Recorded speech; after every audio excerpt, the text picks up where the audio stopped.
हे आपलं alkaline water aqua Magna, Alka Magna. आता हे आपण अल्कलाईन पाणी घेतलेलं आहे. आपल्याला याचा pH बघायचा आहे. आणि यानंतर हे पाणी घेतलं आपण, हे आरोचं पाणी. आता आरोचं पाणी अतिशय शुद्ध असतं म्हणतात. तर आपल्याला त्याचा pH बघायचा आहे. तर ही pH बॉटल आहे. याच्यामध्ये आपण टाकले 1 2 3 थेंब, बरोबर. आता याच्यामध्ये टाकले 1 2 3 4 थेंब. आता ह्या दोन्हीच्या कलरमध्ये बघा किती फरक आहे. हे बघा, याच्यामध्ये काही फरक पडलेला नाही आणि याच्यामध्ये फरक पडलेला आहे. म्हणजे हे बघा, या ठिकाणी हा कलर दिसतोय का, हा कलर, आणि हा पिवळा दिसतोय इथं. म्हणजे हे ॲसिडिक वॉटर, हे अल्कलाईन वॉटर. आता आपण दुसरी टेस्ट घेतोय. आता ह्या ग्लासमध्ये घेऊ आपण हे अल्कलाईन पाणी.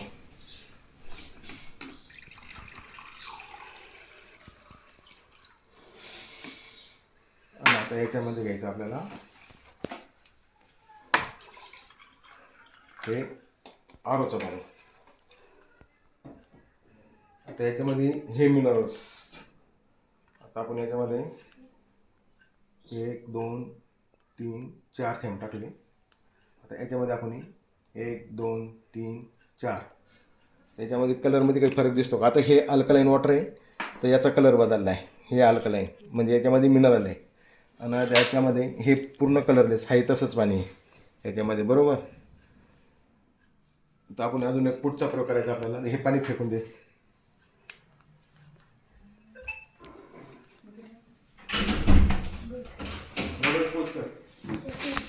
आता याच्यामध्ये आपण हे आरोचं पाणी घेतलं आणि याच्यामध्ये आता आपण हे अल्कलाईन पाणी घेतोय.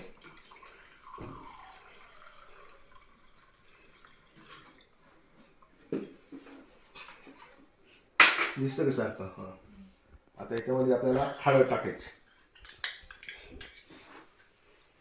आता एवढी हळद टाकतो आपण याच्यामध्ये, आणि तेवढीच हळद टाकतो आपण याच्यामध्ये. आता आपल्याला याच्या कलरमध्ये बघायचं, फरक बघायचं. हे कसं झालं आणि हे कसं झालं, वरून दाखवू. हे आपण जेव्हा भाजीला वापरतो तसा हळदीचा कलर असा होतो. आणि हे याच्यामध्ये म्हणजे हे थोडक्यात याचं पाणी, आरोचं पाणी, आणि हे अल्कलाईन वॉटर. हा बघा, असा एवढा फरक पडतो. हा कसा नारंगी कलर झाला, हा पिवळाच राहिला. म्हणजे हे पाणी पिण्यासाठी पचत नाही आणि हे पाणी पचतंय. पोच कर पाणी, जारमधलं पाणी.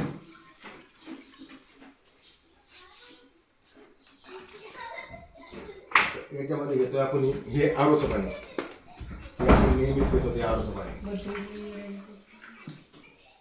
सारखीच क्वांटिटी आहे.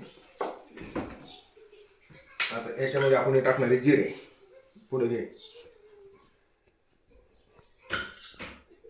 हे आता सारखे टाकलेले. आता आपल्याला याला हलवायचं आणि आता आपण याला हलवतो. वरून बघ,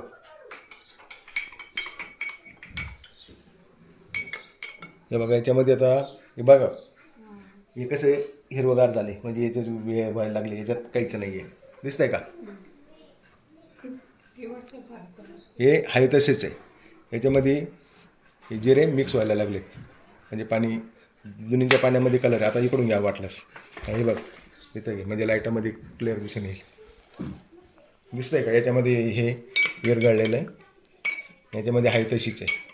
म्हणजे हे पाण्याने पचन संस्था वाढ आणि याने पचन होत नाही, थोडक्यात सांगायचं झालं तर. ओके. हे जे पाणी आहे ना, हे पाणी, याच्यात हळद टाकली, हे अल्कलाईन वॉटर आहे. याच्यामध्ये हळद टाकली, विरघळलीच नाही. विरघळली म्हणजे ॲक्च्युली त्याचा कलर चेंजच झाला नाही. याच्यामध्ये आपण अन्नद्रव्य किती, मिनरल्स किती, हे टाकण्यासाठी केमिकल टाकलं. याच्यामध्ये पाणी पिंक झालं, याच्यामध्ये टाकलं तसंच राहिलं, कारण हे आरोचं वॉटर आहे. आता याच्यामध्ये आपण जिरे टाकले. हे जिरे बघा कसे याच्यामध्ये विरघळलेले दिसतात, आणि याच्यामध्ये बघा कसे आहे तसेच आहे. म्हणजे थोडक्यात जिऱ्यांचं पचन झाल्यासारखं. म्हणजे ह्या पाण्याने शरीरातील अन्नद्रव्याचं पचन होतं, यांनी पचन होत नाही.